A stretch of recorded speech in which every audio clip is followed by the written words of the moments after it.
Hi there, I'm Mike from Sword and Board Games. Today I'm going to be doing a quick playthrough of Obsession just because I know there's tons of how to play videos and playthrough videos. I just want to give you a pretty quick kind of overview of what's happening and play through really one season, which is 3 rounds and a courtship phase. So, in Obsession, you are playing as the family. I'm playing as the Ponsonby family. And here they are. This is them. This is Dad.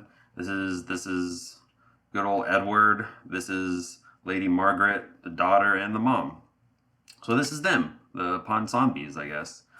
And they've been down on their luck, but things are starting to turn around. They're going to meet new acquaintances that'll maybe, hopefully, make them some money. They'll start gaining prestige. This is supposed to be on 1. Right now, they don't really have any prestige, but they have an estate. This is kind of some things they have going for them right now. They're going to use them to, gain money, use that money to buy more servants. They're going to hang out with people at parlors and gain prestige. They're going to go to the bowling green and talk about different investments and things like that to help make them more money. They start with $300, more than any other family, so they have that going for them. How this game plays really is you're going to take one of these tiles in your estate. You're going to play it as the activity for the round. You're going to host an activity. Then you're going to invite guests. You're either going to use the family members you have in your hand of cards, or you're going to use some acquaintances. You start with 2. These are the starting guests. I have the Graceful Charlottes and Sir Charles the Honorable. You're going to invite them and then have a good time. But yeah, once you host the activity, you invite guests, you're going to provide services. You can't just have them, walking to where they need to go, carrying their own things, not holding their own dress up, things like that. So like the bowling green needs a footman. He'll carry the heavy sporting materials that you need. And then you'll notice that the family members, they don't need any servants, but most of the guests do, right? He'll need a valet. He's not going to drive himself to the bowling green. No, he's going to have a valet that we have to provide for him, but that's fine. And then once you have your guests selected, you have to give them their servants that they need. He needs a valet. She would need a lady's maid right there. And then once you do that, you gain all the bonuses on the tile. So this one would be $300. This symbol means you made another friend at the bowling green or wherever you are, and you gain an extra card to play next turn. This symbol is prestige, so I would get 3 prestige if I played them. The symbols on the cards. This symbol is how much points he's worth at the end of the game. Not much, but he can get me some good things for a level 1 fleur-de-lis. And he needs 1 prestige to play him. Luckily, I have 1. Others require more. Same with the tiles. Like this one only requires 1. All the starting tiles only require 1 prestige, but that would require 2, that 3. They go all the way up to 6. Yeah, so that's how it goes. And then, once you use them, they're expended, right? They're unavailable. So what I like about this game is you're managing your hand of cards, because once you play them, you discard them, and then to get them back, you have to actually pass your turn, and you can't really host an activity. So you're managing your hand of cards, you're managing your servants because they're not available for the next turn. They slide down to the servants' quarters where they're kind of chilling, relaxing, and recovering from the day. And you're also managing your tiles. Yeah, you're managing everything. It's a lot. And then after you play these 3 rounds, hosting 3 different events, you have a courtship where you're trying to court these lovely 2 people, the Fairchilds. And basically, at the start of the courtship phase, you're going to flip one of the theme cards showing kind of what they're into. You know, it represents you learning more about them, kind of going on dates with them. Maybe they're into sporting events. I don't know. But if you have the most sporting events, like tiles, meaning the most victory points, right now I'm -3. Right now, the AI would have 1. So I would lose that. And that's okay. I have time. I have three rounds to try to catch up to the AI right now and hope for the best. And then if you win that, at the end of each courtship phase, there are 4, then you would get to take one of these cards of your choice. They're pretty strong. You know, you can play them now. I would get a level 2 fleur-de-lis card with a really powerful guest that I probably couldn't use because I wouldn't have enough prestige, but that's okay. They're still worth points. And I would get 2 prestige from her. He would give me 3 prestige. And if you win the last courtship at the end of the game, you also get their points. 8 points, that's a lot of points. Kind of talking about these cards here, these are the objective cards. You start off with 5. Things like getting specific tiles, getting servants will get you points, ending the game with a certain amount of money will get you points. This one's just for the sporting green tiles, and then ending with the under butler. Right now I don't have any, but there's different ways to get some. There's only 2 in this game. I would get 5 points if I end the game with him. The interesting thing is during each courtship phase, you have to get rid of one, which I think is interesting instead of getting a bunch of objective cards and kind of deciding what you want to go for before anything's happening. This way, you get to see if smoking room tiles are coming out. If they're not, you have to get rid of them. So each courtship, you get rid of 1 objective card. There is 1 event where you get 2 more. And then so you actually, by the end of this, you end up with only 3 objective cards. And hopefully they're ones that can work for you and get you some points. I will be playing solo, so here's the solo AI. I talked about kind of what these numbers are for. You're just comparing your victory points to the victory points here for each season. So like season 1, I'm trying to beat these numbers. Right now I'm like -3, they're 1. I'm -2, they're 3. I'm -2, they're 2. I'm 0, they're 0. So hey, I don't have to focus on service. I would tie. And then I have 3 points, they have 3 points, so I'm tied again. And then at the end of, I go through all these. At the end of my turn, after I buy, really, I roll a d20, and then whatever it is, this is a 2, so I would remove position 1. I get rid of this and be unavailable. So it's another way to keep the tiles shuffling, cycling. Yeah, so I think the best way to do this is to just go for it. So at the start of every turn, right, you would rotate service. If they were expended, they would go down. If they were chilling in the servants' quarters, they'd go down. But they start off all available. Next up, I check if I have any monuments. You get prestige, but I don't. If you have the servants' hall tile, I don't. It's fine. So I host an activity. I think the best thing to do now is to get more money. I think I do want the servants' quarters, or maybe I shouldn't. Maybe I should get the riding stables. Although that's another negative point. I like the riding stables though, and it's only 200 monies. So,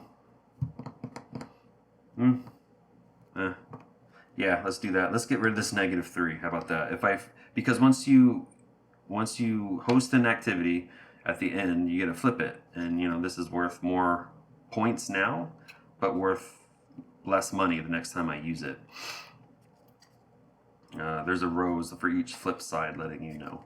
Yeah, so let's go to the bowling green. Let's bowl, right? That's what that means. You have to use a footman, so I'm going to.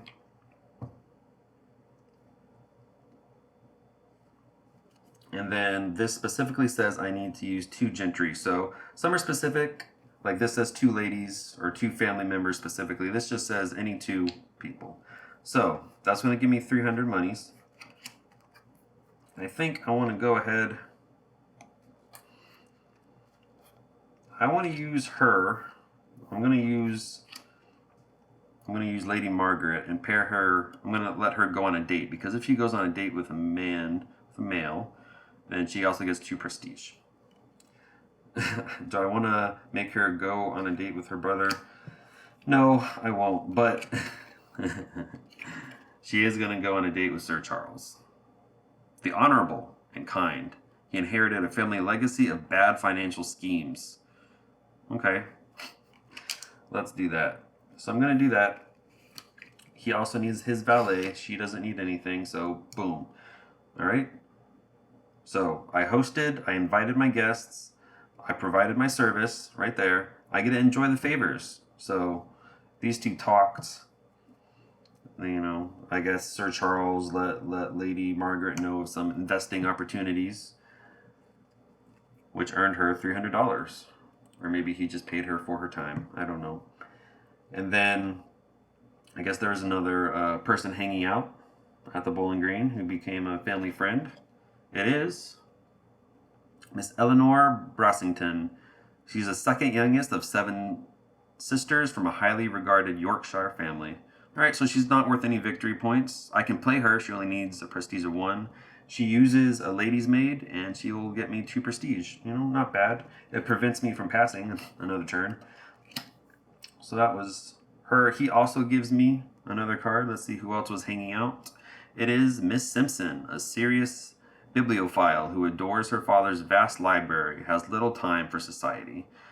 Pretty similar to the last one, but instead of 2 prestige, I get 1, and she doesn't need a lady's maid or anything. Yeah, okay, not too bad. At least there are some that'll give you negative prestige, negative. They'll cost you money, and they'll be negative points.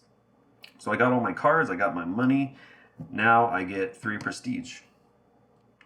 It starts at 1. I'm not sure why it was at 4. 1, 2, 3. Okay, there we go. So then I get a chance to buy. I do want to buy. This is 400, but then I get a discount of 200, so I'm paying my 200 for riding stables. These are going to shift down.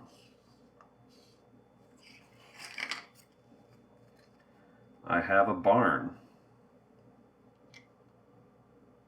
Okay, there we go. So that's really the end of my turn. I'm going to roll my d20 now.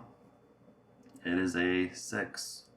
So for 6, I get rid of position 2. It is gone. These shift down again. I get a tennis court. Okay. There we go. Alright, so that was the end of the round officially. These technically go here. I get to flip this now, so it is worth more victory points, but it's worth more money the next time, or I get more money the next time. I get less money the next time I go there. And then these 2 are discarded. Okay, so that is round 1. Now it's round 2. First thing, I rotate service. So they are now resting. I'm going to host another activity. Right now I'm -1 on sporting. They're +1. If I flip that, I'll be tied. So, oh, but I can't use that. I can't use that yet because my footman is not available. All right, I got ahead of the game. That's okay. I'm going to, I could hire more footmen, but I also have a parlor ready to go, and I have a bunch of ladies. So let's get that prestige up. Then I can start using, I don't have anyone. I don't even need prestige right now. But I am -2 and they're +3. Let's go ahead and let's go here, right? Let's use a housekeeper. I'm gonna tidy up the parlor while we're there, maybe serve some drinks. I need 2 ladies, so I have a lady's maid available for more prestige. I think I want to use her. And then, so I can't use her because I'm already using a lady's maid. 3. Or I could hire another. Nah. Let's just use Miss Simpson. Okay. So I also need to pay a lady's maid to help her out. And now I get to enjoy favors. So I get, wow, lots of prestige. 3, 4, 5, 6. 1, 2, 3, 4, 5, 6. And that went around, so now I'm at prestige 2. When I do get a higher level prestige guest, I can use them. Now I can focus on that tile if I wanted to. Yeah, okay, so that's that. And then I could buy. Do I want to buy?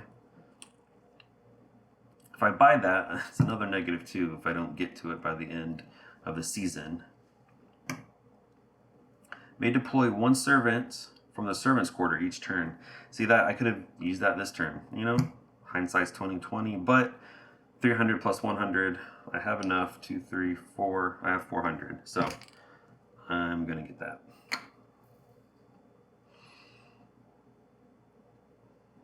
Okay, those go there.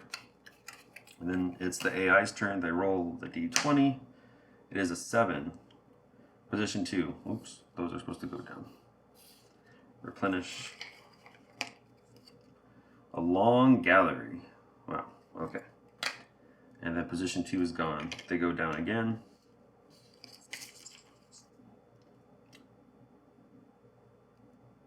Business room. Okay. This is a promo. I'm not going to use it. Okay, stateroom. Wow, lots of prestige to use, and you also get a lot of prestige for it. Okay. So then it is the first event, it's the village fair. So if I used the private study and I flipped it, I'd be getting bonus money, bonus prestige right now, but I did not, and that's okay. Okay, I forgot to flip this. Okay, so now I'm +2, they're +3, I'd still be losing. All right, so I'm going to shift them. No, I don't have any monuments or anything. So I'm going to host another activity. Now I have my footmen available again. So I'm going to go to the riding stables. Boom. Now I'm going to use you. This requires a gentleman and a lady. Who's going on a date on a horse? Mom and Dad? That's kind of cute. Oh, so I could use this to play her. Going on a date with Dad. Scandalous. Yeah, sorry, I have to do that. I want to do that. I want up to 200 versus his son's 100, you know? He's got the connections. She likes that. All right. Yeah, okay, whatever. So I'm using my servant's quarter, so I can use 1 from the servant's quarter a game. A turn. So there it is. Okay, they're all paid for. So now I get my favors. So I get 200, 400. 2, 3, 4.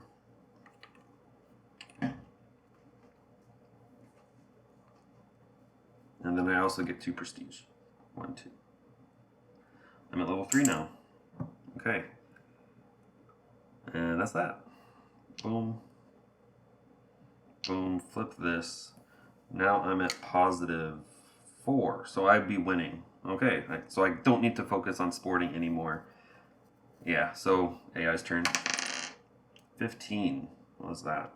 Purchase position 6. 2, 3, 4, 5, 6. Wow. The highest prestige. It doesn't get him any points, but I can't get it. Okay. So this is the first monument. If I have a monument in my estate, then every start of the turn, right, number 2, I get a prestige, just forever. But also now the AI is going to be focusing on getting that monument before me. It's 1200 right now. I only have 4, so I probably won't get it before he does, but that's fine. Okay, these are discarded. All right, so it is the courtship phase. This is the last phase I'm going to play. I just want to show you a courtship. During the courtship, you don't play an activity, you don't shift any servants or anything. All you do is, well, first off, yeah, flip a theme card. It is sporting, so you total up your points. I have 4. This is season 1. The AI has won. So I gain their attention, I guess. So I get to pick one of them. Miss Fairchild,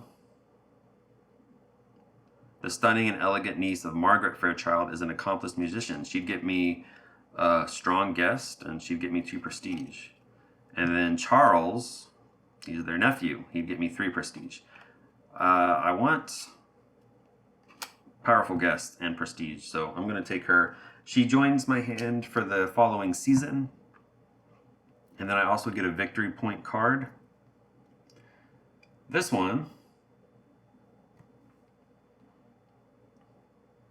I don't know, how's that work? There it is. This one lets me get 4 points at the end of the game, or I can spend it for a strong guest right now. I'm going to do that.